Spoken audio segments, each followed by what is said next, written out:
Hello friends, Bihar B Ed entrance exam 2024 के लिए class लेकर के आ चुके हैं। मॉर्निंग में लाइव लेकर के आए थे फ्रेंड्स, जिसमें 25 क्वेश्चन क्लियर करवा चुके थे। तो अभी साइंस का 25 क्वेश्चन देखेंगे जो मोस्ट इंपॉर्टेंट है, जिस टाइप के एग्जाम में पूछे जाते हैं सवाल, उसी टाइप का सवाल है और पक्का यहाँ से भी आपको देखने को मिलेंगे। तो फ्रेंड्स, आप लोग चैनल में पहले बार जुड़े तो चैनल को पहले सब्सक्राइब कर लीजिए, साथ में बेल आइकन दबा लीजिए ताकि जब भी लाइव आऊँ तो पहला नोटिफिकेशन आपके पास जाए और वीडियो से आप ना चुकें। फ्रेंड्स, जिसको आंसर पता होगा आप लोग कॉमेंट बॉक्स में फटाफट से आंसर बताने का प्रयास करेंगे। तो चलिए 25 नंबर क्वेश्चन क्लियर करवा दिए थे। इसको आंसर अगर आप लोग को पता है तो कौन कीजिए। रेडियो सक्रिय पदार्थ उत्सर्जित करता है, क्या करता है? क्या बीटा किरणें, गामा किरणें, अल्फा किरणें या इनमें से सभी? तो फ्रेंड्स, रेडियो सक्रिय पदार्थ वैसे पदार्थ होते हैं जो अपने आप में विखंडित होते रहते हैं। तो स्वाभाविक है कि जो अपने आप में विखंडित होते रहता है वो अल्फा, बीटा और गामा तीनों किरणों को उत्सर्जित करता है। यानी आंसर की बात करें तो आंसर डी हो जाएगा।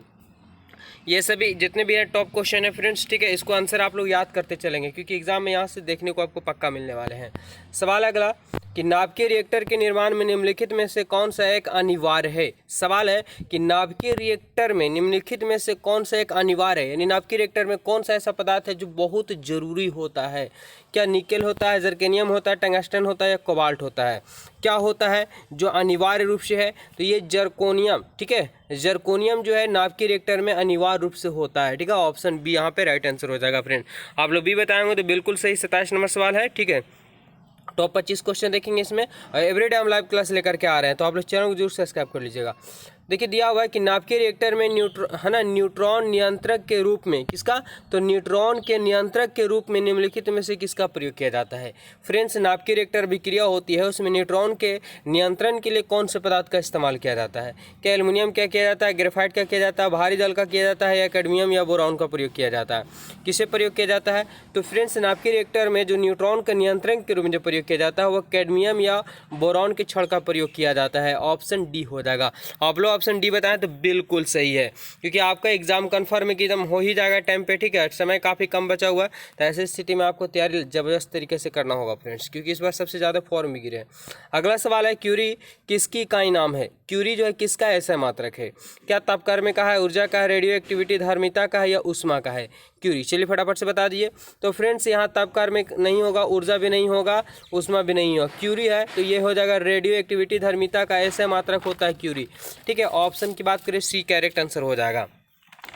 चलिए आगे देखते हैं। 29 नंबर सवाल पहुंच चुके हैं कि रेडियो कार्बन डेटिंग किसकी उम्र ज्ञात करने के लिए किया जाता है? फ्रेंड्स, कार्बन डेटिंग के माध्यम से, ठीक है, आयु पता कर लिया जाता है पुराने चीज़ों का, ठीक है। तो इनमें किसको पता किया जाता है? क्या शिशुओं का, क्या चट्टानों का, क्या जीवाश्मों का या ग्रहों का? किसका प्रयोग किया जाता है? तो फ्रेंड्स, अगर हम बात करें कार्बन डेटिंग, तो कार्बन डेटिंग के माध्यम से जो है चट्टानों की आयु पता कर ली जाती है। कार्बन डेटिंग के माध्यम से चट्टानों यानी कितना पुराना, कभी कभी होता है जैसे पहाड़ है और पहाड़ कितना वर्ष पहले से आ रहा है किसी को नहीं पता है, उसकी आयु पता करने के लिए कार्बन डेटिंग का प्रयोग कर लिया जाता है। चलिए आगे बढ़ते हैं। अगला क्वेश्चन है 30 नंबर कि पृथ्वी की आयु का निर्धारण निम्न में से किस विधि द्वारा किया जाता है? अभी पृथ्वी की आयु भी पता चल जाता है कि कितना 100 करोड़ वर्ष पुराना है, तो उसमें किसका प्रयोग किया जाता है? क्या जैव घड़ी विधि का या जैव तकनीक विधि का, यूरेनियम का या कार्बन डेटिंग विधि का? अभी जस्ट हम बता गए हैं फ्रेंड्स, तो बिल्कुल आप लोग बता सकते हैं। तो देखिए इसमें जो है पृथ्वी की आयु, जीवाश्म की आयु पता करने के लिए कार्बन डेटिंग, लेकिन यूरेनियम का प्रयोग भी कर लिया जाता है पृथ्वी की आयु पता करने के लिए, ठीक है। पृथ्वी की आयु पता करने के लिए यूरेनियम का, पहाड़ों की आयु पता करने के लिए, चट्टानों की आयु पता करने के लिए आपको कार्बन डेटिंग का प्रयोग किया जाता है। चलिए 31 नंबर सवाल पहुँच चुके हैं। बेहद ही खास क्वेश्चन है सभी कि कलपक्कम के फास्ट ब्रीडर टेस्ट रिएक्टर में निम्न में से कौन सा शीतलक रूप में प्रयोग किया जाता है? सवाल है कि कलपक्कम के फास्ट ब्रीडर टेस्ट रिएक्टर में कौन सा शीतलक रूप में प्रयोग में लाया जाता है? क्या भारी जल है, समुद्री जल है, गलित सोडियम है, कार्बन डाइऑक्साइड है जो शीतलक रूप में प्रयोग किया जाता है? किसे प्रयोग किया जाता है फ्रेंड्स? गलित सोडियम का प्रयोग किया जाता है शीतलक रूप में, ठीक है। 31 नंबर सवाल का आंसर सी हो जाएगा ऑप्शन। चलिए आगे बढ़ते हैं। अगला क्वेश्चन 32 नंबर सवाल देखेंगे। बेहद ही खास क्वेश्चन है सभी कि कुलिज नलिका का प्रयोग क्या उत्पन्न करने में किया जाता है? कुलिज नलिका का उपयोग जो है यानी प्रयोग क्या उत्पन्न करने के लिए किया जाता है? एक्स किरणें, गामा किरणें, सूक्ष्म किरणें, रेडियो किरणें। 32 नंबर सवाल का आंसर बताइए फटाफट से। बहुत अच्छा। तो कुलिज नलिका का जो प्रयोग किया जाता है फ्रेंड्स वो एक्स किरणें को ज्ञात करने के लिए किया जाता है। ऑप्शन ए हो जाएगा राइट आंसर। 33 नंबर सवाल आ चुके हैं और 33 नंबर सवाल देखेंगे क्या दिया हुआ है कि अति चालकता, ठीक है, जो कंप्यूटर में प्रयोग किया जाता है अति चालकता किस तापकारों पर अत्यधिक आर्थिक महत्व हो सकती है जिससे लाखों रुपये बचत हो सकता है? क्या अत्यधिक ऊंचे तापमान पर, समान तापमान पर या उच्च तापमान पर जिस पर अर्धचालक हो जाता है या अत्यंत कम तापमान पर। ठीक है, अतिचालकता का प्रयोग हम बता चुके हैं फ्रेंड्स कि सुपर फास्ट कंप्यूटर में प्रयोग किया जाता है। चलिए बताइए 33 नंबर सवाल का आंसर क्या होगा। तो फ्रेंड्स ये समान तापक्रम पर होता है। आप देखेंगे कि क्या बताएं कि कंप्यूटर में प्रयोग होता है तो कंप्यूटर ज़्यादा हीट भी नहीं होता है ना ज़्यादा लो होता है। ठीक है, एक समान तापमान पर अतिचालकता का प्रयोग किया जाता है। चलिए आगे बढ़ते हैं और क्वेश्चन नंबर 34 देखेंगे कि सौर सेल, जिसे है ना सोलर सेल भी कहा जाता है, सौर सेल को बिजली में परिवर्तित करने के लिए कौन सी युक्ति प्रयोग की जाती है। यानी सोलर सेल में कौन सा प्रयोग किया जाता है पता, क्या गैल्वेनी सेल, प्रकाश वोल्टेज सेल या डेनियल सेल या इलेक्ट्रोकेमिकल सेल, क्या हो जाएगा राइट आंसर। फ्रेंड्स यहाँ पे देखेंगे कि सौर सेल में कुछ लगा हुआ नहीं रहता है, अर्ध सेमीकंडक्टर जर्मेनियम सिलिकॉन ब्राउन रहता है। ठीक है, तो इसमें जो प्रयोग की जाती है वो प्रकाशीय वोल्टेज सेल होता है, प्रकाश वोल्टेज सेल। ठीक है, ऑप्शन हो जाएगा बी करेक्ट आंसर। चलिए 35 नंबर सवाल पहुँचे हैं। 35 नंबर सवाल क्या बोल रहा है कि नाभिकीय रिएक्टर में भारी जल का प्रयोग के रूप में किया जाता है। यानी नाभिकीय रिएक्टर में भारी जल का प्रयोग किस रूप में किया जाता है, किस लिए किया जाता है, क्या शीतलक के लिए, परीक्षक रूप में, नियंत्रक रूप में या मंदक रूप में। 35 नंबर सवाल का आंसर बताइए फ्रेंड्स। तो नाभिकीय रिएक्टर में जो भारी जल का प्रयोग किया जाता है वो मंदक रूप में यानी अभिक्रिया को धीमी करने के लिए प्रयोग किया जाता है। ऑप्शन डी हो जाएगा। चलिए बहुत अच्छे, आप लोग चैनल को जरूर सब्सक्राइब करते जाइए, लाइव क्लास लाते हैं, जुड़ता है कीजिए आप लोग। ठीक है, दिया हुआ है कि नाभिकीय रिएक्टर में ऊर्जा उत्पन्न होती है, क्या अनियंत्रित नाभिकीय संलयन के द्वारा या नियंत्रित विखंडन के द्वारा, नियंत्रित संलयन के द्वारा या अनियंत्रित विखंडन के द्वारा, किसके द्वारा नाभिकीय रिएक्टर में ऊर्जा प्राप्त होती है। तो फ्रेंड्स नाभिकीय रिएक्टर में जो ऊर्जा प्राप्त होती है वो नियंत्रित होती है लेकिन विखंडन क्रिया होती है। कैसा होता है, नियंत्रित होता है लेकिन विखंडन के द्वारा होता है। ऑप्शन बी हो जाएगा।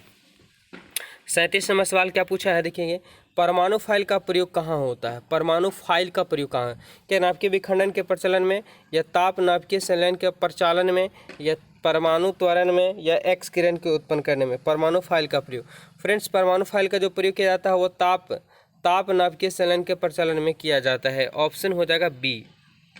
चलिए 38 नंबर सवाल यहाँ से आपको एग्जाम में देखने को मिलेंगे। ठीक है, क्योंकि नाभिकीय रिएक्टर से रिलेटिव क्वेश्चन पूछे ही जाएंगे। द्रव्यमान ऊर्जा संबंध किसका निष्कर्ष है। द्रव्यमान ऊर्जा संबंध किसका निष्कर्ष है। ठीक है, द्रव्यमान और ऊर्जा से संबंधित किस से नियम दिया गया, मतलब किस में है, क्या ऊर्जा के क्षेत्र सिद्धांत से या सापेक्षता के सिद्धांत से या सापेक्षता के विशिष्ट सिद्धांत से या क्वांटम सिद्धांत से। ऊर्जा और द्रव्यमान किससे संबंधित है फ्रेंड्स। तो ऊर्जा द्रव्यमान जो संबंधित है वह सापेक्षता के सामान्य सिद्धांत से संबंधित है।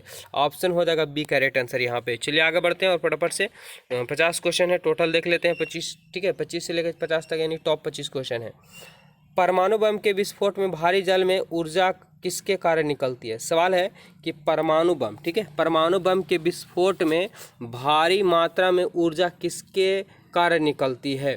क्या न्यूट्रॉन का प्रोटॉन में परिवर्तित हो जाना, या यांत्रिक ऊर्जा को नाभिकीय ऊर्जा में परिवर्तित हो जाना, या रासायनिक ऊर्जा को ताप ऊर्जा में परिवर्तित हो जाना। ठीक है, और चौथा ऑप्शन है फ्रेंड्स, चौथा ऑप्शन पता चल गया, द्रव्य का ऊर्जा में परिवर्तित होना। तो आप लोगों को ऑप्शन भी नज़र आ गया होगा, कोई बात नहीं, इसका राइट आंसर हो जाएगा ऑप्शन डी। ठीक है, यहाँ पे दिया कि परमाणु बम के विस्फोट में भारी मात्रा में ऊर्जा किसके कारण निकलता है, यानी द्रव्य मतलब पदार्थ होता है, तो जो पदार्थ होता है किस में परिवर्तित हो जाता है, ऊर्जा में परिवर्तित हो जाता है। यही कारण है कि है ना विशाल मात्रा में ऊर्जा प्राप्त होती है। चलिए आगे बढ़ते हैं, क्वेश्चन नंबर 40 है फ्रेंड्स, इसका राइट आंसर बताइए आप लोग फटाफट से। दिया हुआ कि परमाणु रिएक्टर क्या है, क्या यूरेनियम 238 का उत्सर्जक होता है, या आणविक भट्ठी होता है, या परमाणु बम निर्माण स्थल होता है, या भारी पानी का तालाब होता है परमाणु रिएक्टर। तो फ्रेंड्स परमाणु रिएक्टर जो होते हैं वो आणविक भट्ठी होता है। क्या होता है, आणविक भट्ठी होता है। ऑप्शन यहाँ पे बी हो जाएगा। चलिए 41 नंबर सवाल पहुँचे और 41 नंबर सवाल क्या बोल रहा है कि डायोड वह युक्ति है जो धारा को क्या करता है। डायोड, ठीक है, डायोड आप लोग जानते होंगे, फिजिक्स पढ़े होंगे तो डायोड एक ऐसी युक्ति होती है, चलिए इसके बारे में विशेष रूप से बात करेंगे कि डायोड एक ऐसी युक्ति है जो धारा को क्या करता है, ये किसी भी दिशा में प्रवाहित होने नहीं देता है, या दोनों दिशाओं में प्रवाहित होने देता है, या एक दिशा में प्रवाहित होने देता है, उपरोक्त में से कोई नहीं। राइट आंसर की अगर हम बात करें फ्रेंड्स तो डायोड एक ऐसी युक्ति होती है, ठीक है, देखिए डायोड इस टाइप का संरचना बना हुआ रहता है।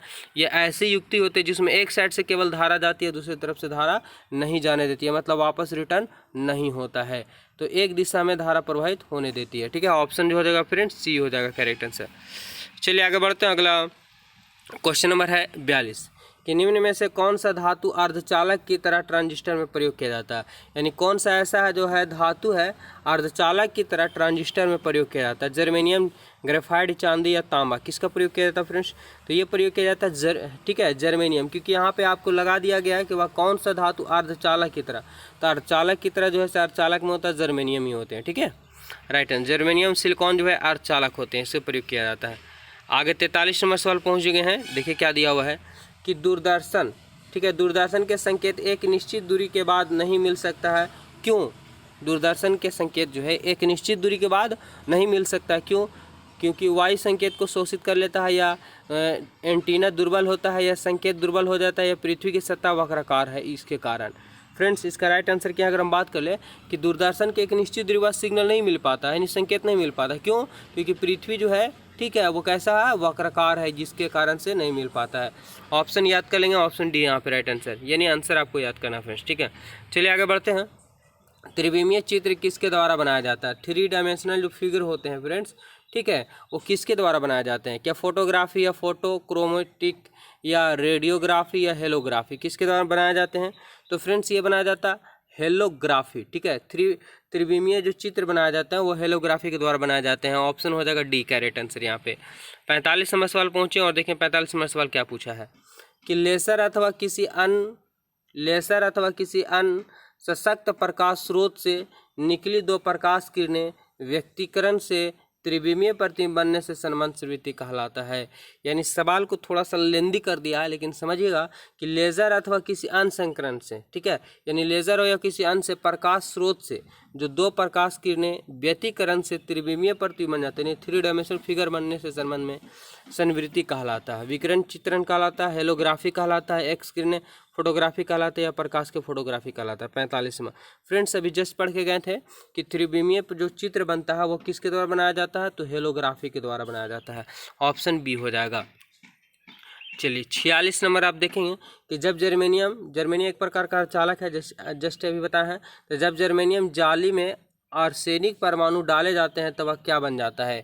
ठीक है, जब जर्मेनियम में आर्सेनिक मिलाए जाते हैं, या एक बार बोरॉन मिलाया जाता है, आर्सेनिक मिलाए जाते हैं, ठीक है, तो इसमें थोड़ा सा आप लोगों को समझना होगा कि जब जर्मेनियम जाली में आर्सेनिक परमाणु मिलाए जाते हैं तो क्या बनता है? विद्युत रोधक बन जाता है, सुपर कंडक्टर बन जाता है, अंतर सेमीकंडक्टर बन जाता है, ब्राहा सेमीकंडक्टर बन जाता है। 46 नंबर सवाल का आंसर बताना फ्रेंड्स। ठीक है, तो ये होता है ब्राहा सेमीकंडक्टर बन जाता है। याद रखेंगे कि आर्सेनिक मिलाया जाएगा, ठीक है, तो ब्राहा बन जाएगा, और बोरॉन मिलाएगा तो अंतर मिल जाता है। ठीक है, चलिए आगे बढ़ते हैं। अगला 47 नंबर सवाल के आंसर देखेंगे। क्या दिया हुआ है कि सेमीकंडक्टर में उसके प्रयोग के आधार पर उपयुक्त अशुद्धियाँ किसके लिए मिलाई जाती है? सेमीकंडक्टर यानी जिसको अर्धचालक कहा जाता है, अर्धचालक में उसके प्रयोग के आधार पर उपयुक्त अशुद्धियाँ किसके लिए मिलाई जाती है? किसके लिए मिलाई जाती है?